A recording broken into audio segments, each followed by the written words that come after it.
ओम शांति। Good morning angels. 14/1/2026 के मीठे प्यारे बाबा बोले, मीठे बच्चे जी बाबा, कदम कदम पर बाप के सिर मत पर चलते रहो। एक बाप से सुनो तो माया बार नहीं होगी। तो यहाँ मीठे बाबा का कहने का भाव क्या है? कदम कदम चलते रहो, यानी पैर को नहीं, कदम कदम पर चल रहे हैं। बाबा को पैर हाथ नहीं दिखता है, शरीर नहीं दिखता है। कदम कदम पर चलने का मतलब ये है कि बाबा कह रहा है कि बच्ची, हर संकल्प के पीछे, हर थॉट के पीछे तुम अपना सत्य को देखो। और तुम्हारा सत्य क्या है? साइलेंस है। ये है कदम कदम पर चलना। और एक बाप से ही सुनो तो माया का बार नहीं होगी। तो बाबा हमें क्या कहता है? बाबा हमें ये बताता है, समझ देता है कि बच्ची तू आत्मा है, साइलेंस है और बाप समान है ना। तो सुनो के मतलब इसको मानो, इसकी स्मृति पक्का करो तो माया का बार नहीं होगा। तो कोई भी माया का बार, यानी तुम माया के चुंगल में नहीं फंसोगी। माया क्या है? संकल्प, थॉट, फीलिंग, कर्म इंद्रिया का अनुभव, है ना। ये सब माया है। पास्ट की बातें, फ्यूचर की बातें, ये सब माया है जो संकल्प, थॉट, फीलिंग के रूप में आती है। और जब हम अपने सीट पर सेट रहते तो हमें पता है कि ये मेरा सब नहीं है ना। ये सब आ रहे हैं जाने के लिए। जैसे आज सुबह सुबह देखो, आज वॉशरूम गई है ना, तो इतने संकल्प आज से 30 साल पहले वाली बातें सब एकदम से आ गई दिमाग में, सब चल रहे थे, हम साक्षी होके देख रहे हैं। और दोनों, ज्ञानी माइंड भी बोल रहा था, अज्ञानी माइंड भी बोल रहा था। अज्ञानी माइंड बोल रहा था कि किसी ने ऐसे किया तो उसको नहीं करना चाहिए, और ज्ञानी माइंड बोल रहा था कि ये स्क्रिप्टेड ड्रामा है ना। वो आत्मा भी संपन्न और संपूर्ण है। और हम दोनों को साक्षी होकर देख रहे थे, है ना, देख के अपने बैक साइलेंस में। और बाबा के कोई पॉइंट, फिर जब साइलेंस में चले गए तो बाबा की कोई पॉइंट जो है एक आई बुद्धि में, है ना। तो फिर उसका विचार सागर मंथन करने लगे। तो ऐसे माया आती है, लेकिन हम अपने सत्य को नहीं भूलते हैं तो उसके प्रभाव में आ जाते हैं। प्रभाव में आते हैं, मैं और मेरा लगाते हैं। क्यों आ रहा है? तो नहीं आना चाहिए, ये कब जाएगा? ये है माया का बार होना। फिर प्रश्न में मीठे बाबा बोले, उच्च पद प्राप्त करने का आधार क्या है? तो उत्तर में बाबा ने बोले, उच्च पद प्राप्त करने के लिए बाप के हर डायरेक्शन पर चलते रहो। बाप का डायरेक्शन मिला और बच्चों ने माना। तो उच्च पद प्राप्त करने के लिए बाबा के हमें क्या डायरेक्शन मिला हुआ है? बाबा ने हमें हाई डायमेंशन के सीट पर सेट किया है, परम धाम की सीट पर सेट कर दिया है। तो वो हमेशा याद रखना, आपकी स्मृति में रहना चाहिए कि मैं थॉटलेस, बॉडीलेस, स्टोरीलेस आत्मा हूँ, है ना। मेरा जो है जैसा बाबा है वैसा मैं हूँ। लेकिन हम चूंकि शरीर में हैं, है ना, कर्म में हैं, तो हमें सारे संस्कार तो आ ही रहे हैं, है ना। पिछला जो भी कुछ हुआ या प्रेजेंट में भी बहुत सारे संकल्प आ रहे हैं, थॉट आ रहे हैं, फीलिंग आ रही है। और बाबा ने हमें क्या डायरेक्शन दे दिया है? बाबा ने हमें डायरेक्शन ये दे दिया है कि बच्ची, ये सब रावण संप्रदाय हैं, ये आसुरी संप्रदाय हैं, तुम ये नहीं हो। तो बच्चों ने मान लिया, हाँ जी बाबा, मैं आत्मा हूँ, रोल नहीं हूँ, सोल नहीं हूँ, आपका बच्चा हूँ, भगवान का बच्चा भगवान जैसा है ना। ये सब स्क्रिप्टेड ड्रामा है, ये बच्चों ने मान लिया। तो बाबा बोला, अब आप अपना चेक करो कि आप पक्का अपने को स्मृति पक्का कर लिए हो, है ना। रोल ठीक नहीं, रोल ठीक होगा तब होंगे ये वाली स्मृति नहीं। सब कुछ अच्छा अच्छा, ये स्मृति नहीं। बुरे में भी अपने सत्य को देखना, अपने साइलेंस को देखना, अपने साइलेंस के सीट से नहीं हटना, जो बाबा ऊपर बोला कदम कदम पे। फिर एक बाबा बोला कि दूसरा कोई संकल्प तक भी नहीं है, तो दूसरा कोई संकल्प, तो संकल्प तो आते ही हैं, है ना। दोनों चलते हैं संकल्प। लेकिन दूसरा संकल्प का मतलब कि तुम बॉडी कॉन्शियस में मत चले जाना, यानी शरीर के और रोल के कोई भी संकल्पों में फंस मत जाना, उसके विचार सागर मंथन नहीं करना। नहीं तो बाबा ने बोला ना, माया के बार कर लेगी। माया के चुंगल में चले जाओगे अगर किसी से पहचान बना लिया, पावर दे दिया तो। फिर दूसरी पॉइंट में बाबा ने बोला इस रूहानी सर्विस में लग जाओ, तुम्हें और कोई की याद नहीं आनी चाहिए। बाप आप मुए मर गई दुनिया, तब उच्च पद मिल सकता है। तो रूहानी सर्विस क्या है? अपने को आत्मा समझना है ना, साइलेंस वाली आत्मा समझना, परम धाम वाली स्मृति रखना है ना, ये है रूहानी सर्विस में लग जाना है ना। ये सबसे बड़ी रूहानी सर्विस है, ये पहले होनी चाहिए है ना। तो और कोई याद नहीं आनी चाहिए, कोई याद नहीं आनी चाहिए, यानी कोई भी जो माया के संकल्प, थॉट, फीलिंग आ रहे हैं, स्क्रिप्टेड ड्रामा आ रहे हैं, उसको तुमको याद नहीं करना है। याद नहीं करना है यानी तुम्हें अपने सत्य में रहना है, अपने सत्य को देखना है कि मेरा सत्य नहीं है। याद नहीं यानी उसके अंदर मत घुस जाना, विचारों को ठीक करने में मत चले जाना, उसको हटाने मिटाने में अपने टाइम वेस्ट नहीं करना, अपने साइलेंस में बैक हो जाना। तो बाबा बोले, इसीलिए बाबा बोला आप मर गए तो दुनिया मर गई। आप मर गए हो ना जीते जीते, शरीर से और रोल से। शरीर से मर गए तो रोल से भी मर गए, रोल का जो मन है उससे भी मर गए है ना। तो लेकिन मरे तो नहीं है ना, शरीर में ही है, अभी रोल में ही है, कर्म भी सब कुछ कर रहे हैं, लेकिन स्मृति पक्का हो गई कि मैं आत्मा हूँ, बाप समान हूँ है ना।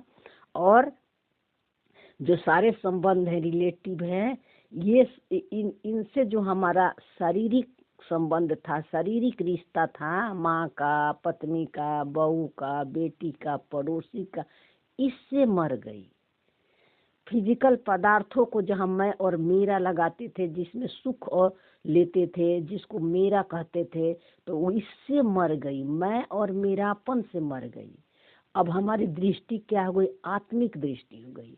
अब बच्चे मम्मी भी बुलाते हैं तो एक सेकंड देखती है, मम्मी थोड़े ही है, आत्मा है, हम तो आत्मा है, ये हम मम्मी का रोल निभा रहे हैं है ना।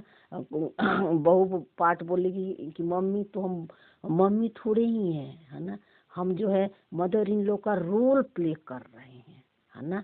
ये अपने को स्मृति दिलाते हैं, कोई आवाज लगाता है तो है ना, तब उसके साथ हमारी आत्मिक दृष्टि ही रहती है, शरीर वाली संबंध नहीं आती है। लेकिन कभी कभी आ भी जाती है, लेकिन पीछे 100% ये गारंटी हो गया कि मैं और बाबा दोनों कंबाइंड है ना। तो उच्च पद मिल सकता है, उच्च पद मिलेगा यानी आप राजा के सीट पर बैठे हो, एक दिन यही मन, ये आत्मा राजा बन जाएगी है ना। तो मर गने का मतलब सारे जहाँ जहाँ आसक्ति है उससे मर जाना है, उसमें मैं और मेरा नहीं लगाना है। फिर गीत में बाबा बोला, तुम्हें पाके हमने जहाँ पा लिया, जमी तो जमी आसमां पा लिया। ओम शांति। मीठे मीठे रूहानी बच्चों ने ये गीत सुना, वो भक्ति मार्ग का गाया हुआ है। इस समय बाप इसके रहस्य को समझाते हैं, बच्चे भी समझते हैं। अब हम बाप से बेहद का वर्षा लेते हैं। तो बेहद का वर्षा क्या है, इसको समझो। बेहद का वर्षा है कि जब आप माइंड बॉडी से निकल गए, परम धाम यानी साइलेंस की सीट पर आप सेट हो है ना, तो ये है बेहद का वर्षा, यानी टाइम स्पेस से अब बाहर निकल गए है ना। तो वह राज्य हमारा कोई छीन नहीं सके। भारत का राज्य बहुतों ने छीना है, मुसलमानों ने छीना है, अंग्रेजों ने छीना है, और वास्तव में पहले तो रावण ने छीना है। तो बाबा यहाँ क्या करो, वह राज हमारा कोई छीन नहीं सकता। कौन वाली राज?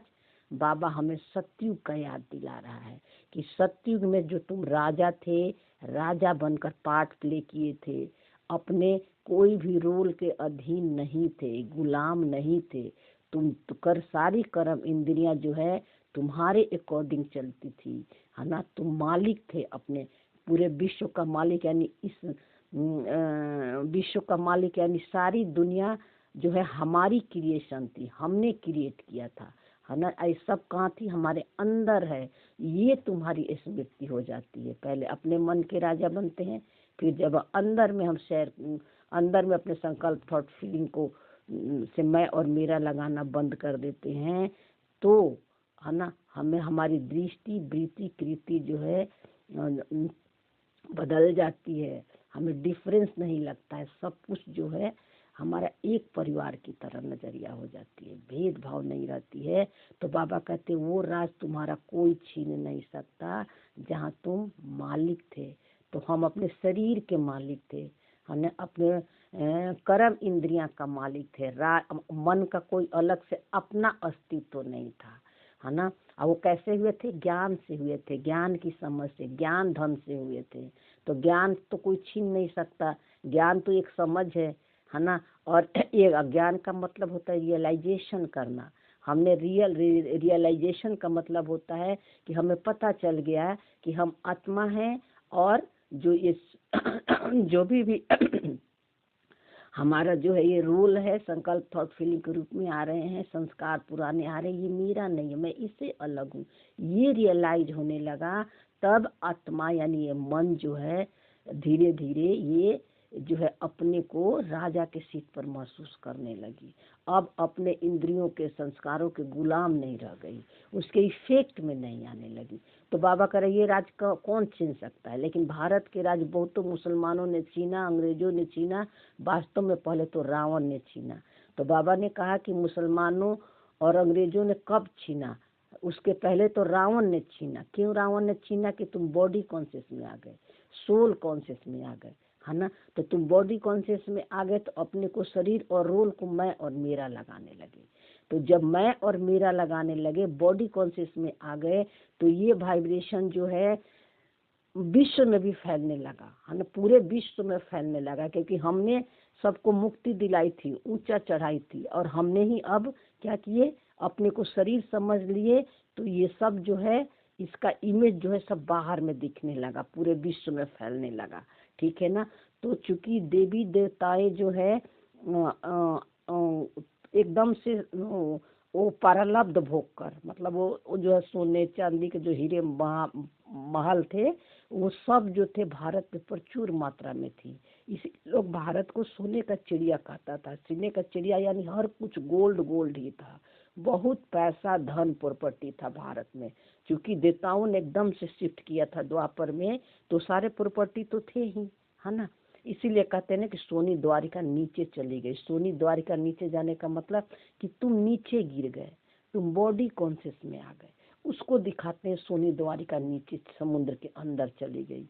क्योंकि तो चली गई तो प्रचुर मात्रा में धन दौलत था, तो बाहर वाले भी आकर मतलब अटैक किए। वो धन की लालच उनमें भी आने लगी, है ना। जब हम सोल कॉन्शियस में आ गए तो उनमें भी लालच, ईर्ष्या, क्रोध, भय, ये सब वाइब्रेशन उनमें भी जाने लगा, है ना। तो बाबा बोला इसलिए पहले तुमने, रावण ने तुम्हारा छीना, पहले तुम्हारी आसुरी प्रवृत्ति बन गई, यानी बॉडी कॉन्शियस में आ गए तो ये वाइब्रेशन बाहर भी गया, तो उन लोगों में भी आसुरी संप्रदाय पैदा हो गया। तो वो लोग जो है भारत को छीना। मुसलमानों ने कहते ना कि सोमनाथ का मंदिर या मुगलों का राज था, फिर अंग्रेजों का राज्य था। तो ये सब बाबा जो है द्वापर की बातें बता रहा है। फिर बाबा ने बोला कि जो है यह जो बंदरों का भी चित्र दिखा देते हैं, 3 बंदर दिखाने लगे, गलत न सुनो, गलत न बोलो, गलत न दिखो। महात्मा गांधी के थी ना ये स्लोगन, है ना। ये तो इसका लेकिन रहस्य नहीं समझते हैं। तो गलत न सुनो, गलत न देखो, गलत न बोलो का मतलब क्या था कि hear no evil, hear no, मतलब जो कुछ भी दिख रहा है, और जो है बंदरों का चित्र बनाते हैं, hear no evil, see no evil. इसके पीछे का कहने का भाव है कि जब तुमने अपने को रोल समझ लिया और संकल्पों में मैं और मेरा लगा दिया, है ना, तो बहुत सारी जो है विकार आने लगे, यानी लोभ, ईर्ष्या, द्वेष, मोह आने लगा, है ना। तो इसको समझ के लिए लोगों ने क्या कर दिया, गलत न सुनो, गलत न देखो, गलत न बोलो, है ना। लेकिन इसके पीछे का रहस्य नहीं समझा। पीछे का रहस्य नहीं समझना कि जिसको तुम मैं और मेरा लगा रहे हो वो तो तुम थे ही नहीं। तुम्हारा तो सत्य, तो तुम अपने सत्य को भूल गए, अपने सत्य को भूल गए। और जो है बाहर में भी अशांति होने लगी। तो उन्होंने ये 3 चीजें बता दिया कि न देखो, न सुनो, न बोलो, है ना। लेकिन अंदर में तो वही स्मृति थी, मैं और मेरा अपन वाले, है ना। तो इनका भी कोई रहस्य होगा ना। बाप समझाते हैं, एक तरफ रावण की आसुरी संप्रदाय, है ना, तो अभी बाबा हमें इसका क्या रहस्य समझा रहा है।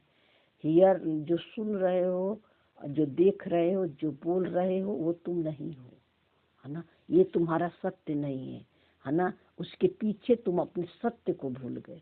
इसको समझना था। इसको न समझने के कारण स्थूल में सब कुछ ठीक करने के लिए बता दिए थे, है ना। लोग अपने सत्य को भूल गए थे। तो सत्य को याद न करने के कारण कि, है ना, तो ये जो है ये चित्र बनाकर बंदर को दिखा दिया, बंदरों के रूप में, जो कि ये मन बंदर बन गया था, है ना। मन के अंदर सब अशांति आने लगी।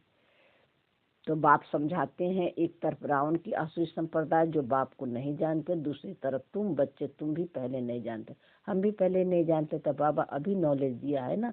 तो आसुरी संप्रदाय, ऐश्वर्य संप्रदाय, इसका मतलब कुछ लोग बॉडी कॉन्शियस में आसुरी संप्रदाय है, अपने रोल को ही मैं समझते हैं। तुम ईश्वरीय संप्रदाय हो, क्योंकि इस रोल में रहते हुए अपने को आत्मा समझते हो।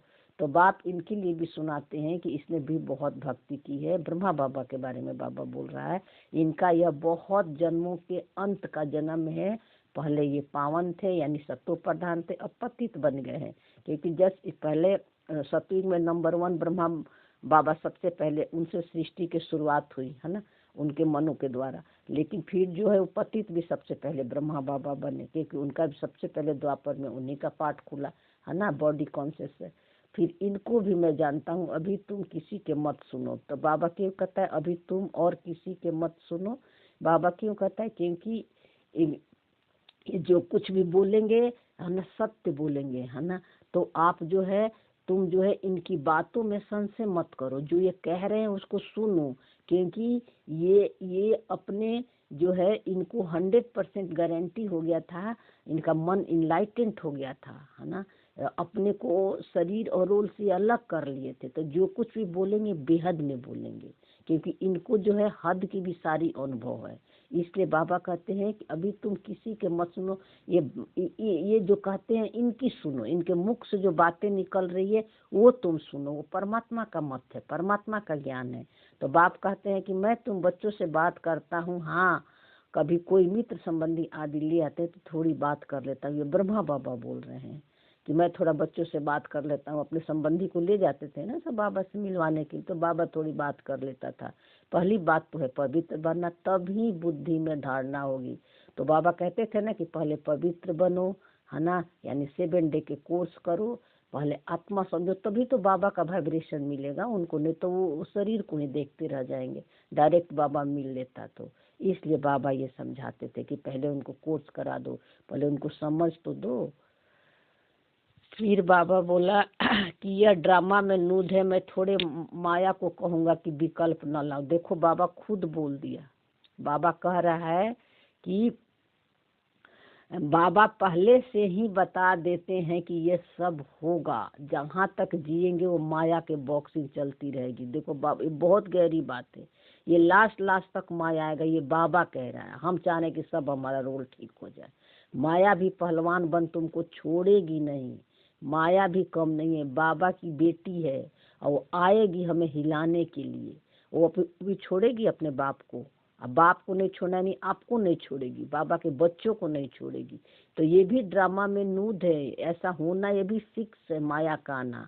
मैं थोड़े माया को कहूँगा कि विकल्प ना। बाबा कहता है मैं थोड़े रोक सकता हूँ माया को कि न आए, है ना। वो तो आएंगे, विकल्प मतलब व्यर्थ संकल्प आएंगे, है ना। तो बाबा कहते हैं कि ये हमारे हाथ में भी नहीं है, ये स्क्रिप्टेड ड्रामा है, ये आएंगे ही। बहुत लिखते हैं बाबा कृपा करो, मैं थोड़े ही किसी पर कृपा करूँगा। तो लोग कहते हैं बाबा कृपा करो, तो मैं कृपा आशीर्वाद नहीं देता हूँ। मैं अब तुम्हें समझ दे दिया हूँ कि ये माया नहीं है। ये माया का जो रोल आ रहे हैं स्क्रिप्टेड ड्रामा, तुम नहीं हो। अब तुम इसको फॉलो करो, करना तुम्हें पड़ेगा। बाबा कुछ नहीं करेगा। इसलिए बाबा ज्ञान देता है। बाबा मतलब बाबा का नॉलेज आपको समझ देता है, करना सब आप ही को पड़ेगा। बाबा कुछ भी जादू नहीं करेगा, कृपा नहीं करता है, आशीर्वाद नहीं करता है। क्योंकि बाबा न शरीर को देखता है न रोल को देखता है ना। तो इसलिए बाबा कह रहा है कि मैं कृपा नहीं करूँगा। यहाँ तो तुमको श्रीमत पर चलना है। कृपा करूँ तो फिर सब महाराजा बन जाएंगे। ड्रामा में भी, है नहीं। समझ गए ना। बाबा कहते हैं अगर मैं कृपा करने लगूं तो एक को करूंगी तो सबको करना पड़ेगा, फिर तो सब महाराजा बन जाएंगे। यानी तो सब महाराजा बन जाएंगे, माने बाबा के लिए तो सारे बच्चे बराबर हैं, है ना। तो बाबा कहते एक पर कृपा करूंगा तो मुझे सब पर करना पड़ेगा, फिर सब जो है एक सीट पर सबको कैसे सेट कर सकते हैं, नहीं कर सकते हैं ना। यहाँ मान लो कि एक चेयरमैन का सीट है तो चेयरमैन के सीट पर तो एक ही बैठेगा ना। तो बाबा कह रहे हैं कि ये ड्रामा में भी नहीं है, ड्रामा में भी नूद नहीं है। देखो बाबा कितना ड्रामा में बंधा हुआ है। कह रहा है कि ड्रामा में भी नहीं है हमको सबके रोल को ठीक करने का। सब धर्म लाते हैं तो जो और धर्म में ट्रांसफर हो गए हैं वो निकल के आएंगे। सैपलिंग लगता है इसमें बड़ी मेहनत है। तो और धर्म वाले भी तो आ रहे हैं ना, जो कि अपने इस धर्म के थे, है ना, वो कन्वर्ट हो गए हैं, वो अलग बात है, लेकिन इस सारे धर्म के लोग अब यहाँ आ रहे हैं। तो इसलिए बाबा कह रहा है कि मुझे एक बाप को याद करो और सारे धर्मों को छोड़ एक बाप को याद करो। सारे धर्मों को छोड़ एक बाप को याद करो। शरीर के सारे धर्म को छोड़ अपने को आत्मा समझो। और मैं इसलिए सर्व का सदगति करने आया हूँ। इसलिए मैं सर्व का सदगति दाता एक बाप ही है। तो सदगति तो सभी को मिलेगी, है ना, मतलब मुक्ति तो सभी को मिलेगी, सभी मुक्त हो जाएंगे। आपके मुक्त होने से सारे मुक्त हो जाएंगे। लेकिन अभी थोड़ा थोड़ा हो रहे हैं, क्योंकि हम थोड़ा थोड़ा हमारे संकल्प मर रहे हैं, एक खत्म हो रहे हैं, है ना। कभी संकल्प जो है आ रहे हैं, कभी मर जो रहे हैं। हमारी खुद ही स्थिति ऊपर नीचे हो रही है, तो इसके बाहर में भी थोड़ा थोड़ा सब, कहीं विस्फोट हो गया, कहीं बम फूट गया, कहीं लड़ाई हो रही है, थोड़े थोड़े हो रहे, फिर शांति हो रही है। जिस दिन हमारा टोटली संकल्पों से मैं और मेरापन खत्म हो जाएगा, पुरानी स्मृतियाँ पूरी मर्ज हो जाएगी, तो बाहर भी पूरा एंड हो जाएगा। मीठे मीठे शकीले दे बच्चों प्रति माता पिता बाप दादा का याद प्यार और गुड मॉर्निंग। रूहानी बाप की रूहानी बच्चों को नमस्ते। हम रूहानी बच्चों के रूहानी बाप दादा को याद प्यार, गुड मॉर्निंग और नमस्ते। शुक्रिया बाबा। आज शायद रात्रि क्लास भी है, रात्रि क्लास करेंगे तो लंबा हो जाएगा, तो आप बाद में ना देखेंगे, अगर मिलेगा ना बाबा करवाएगा तो लास्ट में अपलोड करके रात्रि क्लास वाला डाल देगी, तो आप लोग सुन लेना कभी भी टाइम मिलेगा तो। फिर धारणा के लिए मुख्य सार है। बाबा बोला माया पहलवान बन सामने आएगी, उससे डरना नहीं है। देखो बाबा अंगत बन जाना। अंगत का क्या बोला, पैर कितना भी खिसकाने का कोशिश किया रावण के सभा में, लेकिन अंगत ने अपने पैर, उसको कोई नहीं हिला पाया, है ना। क्यों नहीं हिला पाया? बाद में लोगों ने पूछा कि तुमने इतने बड़े चैलेंज कैसे कर दिया रावण से, अगर पैर तेरी हिल जाती तो सीता को तो देना पड़ता, छोड़ना पड़ता। तो अंगद ने, उसने क्या जवाब दिया? उसने दिया कि सीता राम का, है ना, मतलब सीता है राम की और एक पैर भी है राम की, है ना, ठीक है ना। इतना निश्चय था, ठीक है ना। तो दोनों तो राम की है, तो हिलता तो इसमें मेरा क्या जाता, राम की जाता, राम जाने, है ना। तो इतना हमको पक्का निश्चय, माया के कैसे भी संकल्प तूफान आंधी आ रहे हैं, अपना साइलेंस के सीट नहीं छोड़ना है। तो बाबा बोला माया जीत बनना है, कदम कदम पर सिरमत पर चल, अपने ऊपर आप ही आप ही कृपा करना है। तो आपको अपनी कृपा, अपने ऊपर अपने ही कृपा करना है। बाबा कुछ नहीं करेगा। आपकी कृपा क्या है? अपने को रोल से बस अलग देखो, है ना। स्क्रिप्टेड ड्रामा है, ड्रामा के राज को समझ जाओ, है ना। टोटली ड्रामा को एक्सेप्ट कर लो, और ना कि ये सब जो है इस माया है, ये सब जाने के लिए आ रही है। दूसरी पॉइंट में बाबा ने बोला बाप को अपना सच्चा सच्चा पोता मिल बताना है, ट्रस्टी होकर रहना है, चलते फिरते याद का अभ्यास करना है। तो बाबा ने बोला बाप को सच्चा सच्चा पोता मिल बताना है, तो पहले तो हम लिख के देते थे, अब तो हम लिखते हैं, सारा दिन अपने मन पर अटेंशन रखते हैं, मन में जो कुछ भी आता है वो सब बाबा को देते जाओ, है ना। ये है पोता मिलना, मन पर अटेंशन रखना ही, है ना। और किसी में मैं और मेरा नहीं लगाना, अपने सत्य की स्मृति में रहना, ये है पोता मिल देना। ट्रस्टी होकर रहना, क्योंकि ये शरीर भी मेरा नहीं है और रोल भी मेरा नहीं है, सब बाबा का है ना। बाबा आपको यूज करने के लिए दिया है, तो ट्रस्टी क्या करते हैं? केयर रखते हैं, हम ध्यान रखते हैं, लेकिन उनको ये पता है कि सब मेरा नहीं है, ये सब छोड़ के जाना है ना। मेरा नहीं तो इस तरह आप भी ट्रस्टी होकर रहना कि रोल और शरीर तो मैं हूँ ही नहीं, एक दिन तो ये जाना ही है, ये सब बाबा का है, तो हम क्यों चिंता करें। तो चलते फिरते याद का अभ्यास करना, नहीं चलते फिरते अपने को हर समय अपने साइलेंस की स्मृति में रहना, इसको नहीं भूलना। वरदान में बाबा बोला, रूहे गुलाब बन दूर दूर तक रूहानी खुशबू फैलाने वाले रूहानी सेवाधारी भव। तो उत्तर में बाबा बोला, रूहानी रूहे गुलाब अपनी रूहानी वृत्ति द्वारा रूहानियत की खुशबू दूर दूर तक फैलाते हैं। तो रूहानी गुलाब क्या होता है, कांटों के बीच में रहता है ना, लेकिन उसकी खुशबू कितनी फैलती है ना, हर लोग गुलाब के फूल को पसंद करते हैं, है ना। उसी तरह बाबा कहते हैं कि तुम भी रूहानी गुलाब हो, रोल चाहे कितना भी तुम्हारा कड़क है, संस्कार कड़ा है ना, लेकिन तुम अपने को उससे अलग देखो तो तुम्हारी सत्य की वाइब्रेशन जो है खुद को भी तुम्हें मिलेगी और दूसरों को भी मिलेगी, यानी आपकी शक्ति और पावर बढ़ेगी, है ना, अपने कड़क संस्कारों से डिटैच होने का, है ना। लेकिन इसलिए बाबा कहता है कि तुम्हारी रूहानियत की खुशबू दूर दूर तक फैलेगी, है ना। तो जो अभी भी ये समझते हैं कि ड्रामा ठीक हो जाए, ड्रामा नहीं आए, तो बाबा के ज्ञान को ठीक से नहीं समझे हैं। आज बाबा ने क्लियर बोल दिया, मैं खुद भी बंधा हूँ, मैं इसको ठीक नहीं कर सकता। तो जब बाबा नहीं ठीक कर सकता तो आप अपने रोल को ठीक कर सकते हो नहीं। एक ही है तरीका रोल को ठीक करने का, मतलब रोल को ठीक करने यानी इस रोल के इफेक्ट में आप मत आओ, है ना। बाबा का रुद्र माला बनने का मतलब क्या है, पहले हम बाबा के रुद्रमाला बनेंगे। रुद्रमाला बनना यानी साक्षी दृष्टा बनना, ये है रुद्रमाला, साक्षियों को सारे खेल को देखना, तब आप विष्णु के माला बनोगे, है ना। विष्णु के माला यानी बेफिक्री, रोल से कोई चिंता फिक्र नहीं, कुछ भी आ रहा है जा रहा है, मैं तो बाप समान हूँ, रोल से टोटली डिटैच, है ना, तब आप विष्णु के माला बनोगे। तो ये खुशबू बाबा का रहे दूर दूर तक आपकी फैलेगी, अगर आपकी रूहानी वृत्ति रूहानियत हो, यानी सोच में रूहानियत हो कि मैं आत्मा हूँ, संपन्न और संपूर्ण हूँ, और आपकी दृष्टि भी ऐसे ही दूसरों के प्रति भी ऐसी होनी चाहिए, किसी का रोल कैसा भी है ना, उसको भी संपूर्णता में देखना, तब आपका रूहानियत के खुशबू दूर दूर तक फैलेगी। फिर बाबा बोला, उनकी दृष्टि में सदा सुप्रीम रूह समाया हुआ रहता है, उनकी दृष्टि में सुप्रीम रूह समाया हुआ रहता है, और सदा रूह को देखते हैं, रूहों से बोलते हैं। देखो बाबा वही बात बोला ना, उनकी दृष्टि आत्मिक हो जाती है, वो किसी के शरीर को अब रोल को नहीं देखेंगे, है ना। सुप्रीम रूह समाया हुआ मतलब जो अपने को बाप समान समझते हैं, यानी हायर एनर्जी के सीट पर बैठे हुए बाबा सबसे सुप्रीम एनर्जी है ना, उस सीट पर बाबा ने बैठा दिया है। और सुप्रीम एनर्जी क्या है, परम धाम की स्थिति, है ना, परम धाम वाली स्मृति, थॉटलेस बॉडीलेस स्टोरीलेस आत्मा, है ना। और आत्मा ये स्मृति पक्का है, तो उनकी वृत्ति वो सदा रूह को देखने वाली बन जाएगी।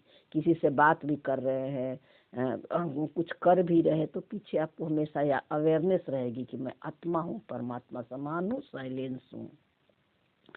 तो ये बाबा, इसलिए बाबा बोलते हैं वो सदा रूह को देखते हैं। तो रूह को तभी आप देखोगे जब बीज रूपी स्थिति की स्मृति आपकी पक्का है कि मैं शरीर नहीं हूँ, मैं रोल नहीं हूँ, मैं कोई कहानियाँ नहीं हूँ। कोई कुछ बोल रहा है, अगर ज़्यादा लग रहा है कि ध्यान आपकी जा रही है, तो आप बोलो ये सब फॉरेन लैंग्वेज है, हमको समझ में नहीं आता, है ना। हम यही करते हैं, जब बहुत सारे बात करते हैं ना, तो कुछ इधर उधर की बातें ऊपर नीचे आ जाती है, तो हम बाबा के साथ कंबाइंड रहते हैं, कहते हैं बाबा ये सब फॉरेन लैंग्वेज में बात करें, समझ में नहीं आ रही है।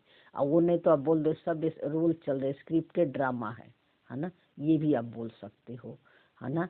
तो फिर जो है ना, इस तब आपकी दृष्टि आत्मिक बनेगी, है ना। ये स्मृति पक्की रहे, फिर जो बोलना है आप बोल सकते हो। स्मृति पक्की रहने से जो आपके मुख से निकलेगा राइट निकलेगा, और वो सब सुनेंगे भी, और सब, और जो है सबको जो है लगेगा कि हाँ ये सही कह रहे हैं। अब बिना समझे बॉडी कॉन्शियस में कहीं भी बात हो रही है, चित्र में घुस गए, अपना सलाह देने लगे, ये सब नहीं करना है अब, ठीक है ना। फिर क्योंकि देखो, अगर कोई जापानी भाषा में हमें आके गाली दे दे तो आपको समझ में आएगा क्या बोल रहा, नहीं आएगा, है ना। तो ये स्मृति अब हमको रखना है। फिर बाबा बोला मैं रूह हूँ, सदा सुप्रीम रूह के छत्र छाया में चल रहा हूँ। मैं रूह हूँ माने मैं आत्मा हूँ। अब मूल आत्मा बाबा के साथ हमेशा कंबाइंड नहीं हो, कभी अलग हुई ही नहीं, है ना। वो तो ड्रामा ने ऐसे मन में भ्रम डाल दिया है, हम जिसे शरीर को मैं और मेरा समझ लिए तो जो है क्या हो गया, वो जो है हम बाबा दूर हो गया हमसे, अपना बाबा दूर यानी आपका सत्य आपसे दूर हो गया। मुझ रूह का करण करान हर सुप्रीम रूह है, ऐसे हर सेकंड हजूर की हाजिर अनुभव करने वाले सदा रूहानी खुशबू में अविनाशी और एक रस रहते हैं। तो मुझ रूह का करण करावन हार, ना मैं करने वाली हूँ ना मैं कराने वाली हूँ, दोनों से अलग हूँ, है ना। तो ना आप करने और कराने वाले दोनों में मैं और मेरापन नहीं हो रहा है। अगर आप कुछ काम कर रहे हो तो उसमें भी मैंने कि मैं कर रही हूँ, और कोई से आपको कोई हेल्प कर रहा है या कुछ कर भी रहे हो तो वो भी वो सहयोग भी कर रहा है, तो बोलो कि मैं किसी से कराने वाला भी नहीं हूँ, है ना। करण करानहार कौन है? बाबा है। सब कुछ बाबा करा रहा है। बाबा क्या करा रहा है? बाबा कह लो या ड्रामा कह लो, ड्रामा करा रहा है या बाबा करा रहा है। बाबा भी तो करता सोचता भोगता हो। बाबा बाबा कह के एक बाबा से हमें क्या होती है? पावर मिलती है कि भगवान मेरे साथ हैं। लेकिन बाबा को भी हम सारा दिन यूज करके हम क्या कर दिए, बाबा को भी हम कर्म में ला देते हैं, बाबा बाबा, है ना। ये सब ड्रामा करा रहा है। आप और बाबा दोनों कंबाइंड हो, बाबा के गोद में बैठे हो। साइलेंस मतलब बाबा के गोद में बैठे हो। तो बाबा बोला ये आपकी हर सेकंड जो है स्मृति में रहनी चाहिए, तब आपकी सदा रूहानियत की खुशबू फैलेगी सब जगह। रूहानी खुशबू में अविनाशी और एक रस रहते हैं। रूहानी खुशबू में अविनाशी और एक रस रहते हैं, यानी आत्मिक उनकी दृष्टि पक्की हो जाती है। और जो है एक रस रोल में कैसा भी हो, है ना, वो जो है अपने रूहानियत के सीट से नहीं हिलते हैं। तो यही रूहानियत सेवाधारी को नंबर 1 विशेषता बताता है। ये रूहानियत सेवाधारी का नंबर 1 विशेषता है ना। चाहे कोई कितने भी भाषण कर ले, कितने भी ज्ञान सुना दे, कितना भी मुरली पढ़ ले, कितना भी अपलोड कर दे, अगर आपकी स्मृति खुद के लिए पक्की नहीं है तो वो सेवाधारी नंबर 1 नहीं कहलाएंगे, वो बॉडी कॉन्शियस नहीं है। फिर स्लोगन में बाबा बोला निर्विघ्न बन सेवा में आगे नंबर लेने, अर्थात नंबर 1 भाग्यशाली बन। निर्विघ्न बन, निर्विघ्न कौन बन सकता है? जिसको ड्रामा का अच्छी तरह नॉलेज है कि ये स्क्रिप्टेड ड्रामा है, ये मैं नहीं हूँ, और ये ड्रामा कैसे आपके मन के अंदर रिकॉर्डेड है संस्कारों के रूप में, वो आ रहे हैं संकल्प थॉट फीलिंग के रूप में। तो आपको ये समझ आ गई है कि ये विघ्न जो है विघ्न नहीं है, ये मेरे सत्य दिखाने के लिए आया है। हमारे में कहीं ना कहीं कमी है, कुछ ना कुछ हमने पकड़ के रखा है, माया के संस्कारों को वो दिखाने के लिए आया है ना। तो ये आपकी अगर स्मृति है सारा दिन उसके प्रभाव में नहीं आ रहे हो तो आप विघ्न विनाशक बन गए, है ना। तो ये विघ्न विनाशक का मतलब क्या होता है ना। विघ्नों का कोई इफेक्ट नहीं है हमारे ऊपर, चाहे दुख आ रहा है, चाहे सुख आ रहा है, चाहे अच्छा आ रहा है, चाहे बुरा आ रहा है। और सामने वाले को भी फिर इसी दृष्टि से देखते हैं। सामने वाले भी कुछ भी कर रहा है रोल में, उसके भी अगर हम दुख से ले लेंगे तो हम निर्विघ्न नहीं बन सकते, है ना। तो हर माया के जो भी संकल्प थॉट फीलिंग आ रही है उसमें अपने को आत्मा देखना, बाप समान देखना, ये है नंबर 1 भाग्यशाली बनना। फिर अव्यक्ति सारे में बाबा बोला इस अव्यक्ति मास में बंधन मुक्त रह जीवन मुक्ति स्थिति का अनुभव करो। तो बाबा ने डिटेल में बोला कि ब्राह्मण जीवन में देह का बंधन है, संबंध का बंधन है, साधनों का बंधन है, सब खत्म हो गया ना, कोई बंधन नहीं है ना। बाबा कह रहा है कि ब्राह्मण जीवन यानी अपने को रोल में रहते हुए, शरीर में रहते हुए, कलयुग में रहते हुए अपने को आत्मा समझ रहे, लेकिन बंधन तो सारे हैं, है ना। तो बाबा कह रहा है कि जब तुम अपने को आत्मा समझते हो तो देह का बंधन यानी शरीर को मैं तो नहीं समझते हो, है ना, मैं और मेरा तो नहीं समझते हो कि मेरा हाथ है, मेरा सिर है, मेरा पैर है, नहीं। बाबा कह रहा है शरीर का तो कोई बंधन नहीं है, शरीर में कोई दुख आ रहा, सुख आ रहा है ना, उसके इफेक्ट में तो नहीं आ रहे हो, है ना, कि तो ये तो आएंगे, है ना, लेकिन आप उस प्रभाव में तो नहीं आ रहे हो ना। फिर बाबा बोला संबंधों में कहीं वो रिश्ते तो नहीं है, मैं माँ हूँ, मैं पत्नी हूँ, मैं बेटी हूँ, सबको इसी दृष्टि से देख रहे हो, बात कर रहे हो, आपकी दृष्टि आत्मिक बनी है है ना। बाबा ये पूछ रहा फिर साधनों का भी बंधन होता है, मेरा घर, मेरे पैसे, मेरे प्रॉपर्टी, मैं ज्ञानी हूँ, मतलब बहुत सारे बंधन है। अब तो आपको समझ में आ ही गया होगा, है ना, आ ही गया होगा, है ना। तो इन बंधन क्या बंधन सब खत्म हो गया कि अभी भी मैं और मेरापन है, देह में भी, शरीर में भी, संबंधों में भी और पदार्थों में भी, है ना। अभी भी तुम अपने को मैं और मेरा लगा रहे हो। तो बंधन अपने बस में करता है और संबंध स्नेह का सहयोग देता है। तो जो ये बंधन आप छोड़ दोगे ना, आपकी दृष्टि आत्मिक बन जाएगी, तो संबंध जो है बहुत प्यारा हो जाता है, रिश्तों में हार्मोनी हो जाती है ना। जब हम सामने वाले को भी इसी दृष्टि से देखते हैं तो तब स्नेह और सहयोग होता है। आप किसी को आत्मा देख रहे हो यानी उसको सहयोग कर रहे हो। जब संबंधों में आत्मिक दृष्टि हो जाएगी तो देह के संबंधियों को देह के नाते से संबंध नहीं, लेकिन आत्मिक संबंध है, ऐसे ब्राह्मण अर्थात जीवन मुक्त है। वही बात बाबा निचोड़ में बता दिया कि देह के संबंधियों को देह के नाते नहीं कि मैं माँ हूँ, मैं पत्नी हूँ, मैं बहू हूँ, मैं पड़ोसी हूँ, नहीं, आत्मिक संबंध होना चाहिए। सभी आत्माएं हैं, एक समान है ना। ये सब तो रोल है, सब हम लोग एक्टिंग कर रहे हैं एक दूसरे के लिए, हमने ये सब ड्रामा स्क्रिप्ट रचा है और हमारे सत्य दिखाने के लिए। ये अनुभव ब्राह्मण जीवन में ही करना है, तब जीवन मुक्ति का अनुभव होगा। पहला जन्म आपका हो चुका है, इसलिए जीवन मुक्ति का अनुभव यहीं पर करना है, इसी जन्म में करना है। और इसको सारा दिन चेक करो। कैसे चेक करोगे? आप सारा दिन चेक करो कि पहले कोई बात होती थी तो हम कितना दिन उन बातों को पकड़ के रखते थे, या अभी भी कोई कुछ बोल रहा तो कितना हम उनके इफेक्ट में हैं। एकदम से नहीं होता है चेंज, है ना, स्टेप बाय स्टेप होने लगेगा। ये आप खुद इसको अनुभव कर सकते हो। तो बाबा बोला ये है ऐसे ब्राह्मण अर्थात जीवन मुक्त, है ना। ओम शांति। थैंक यू बाबा, शुक्रिया।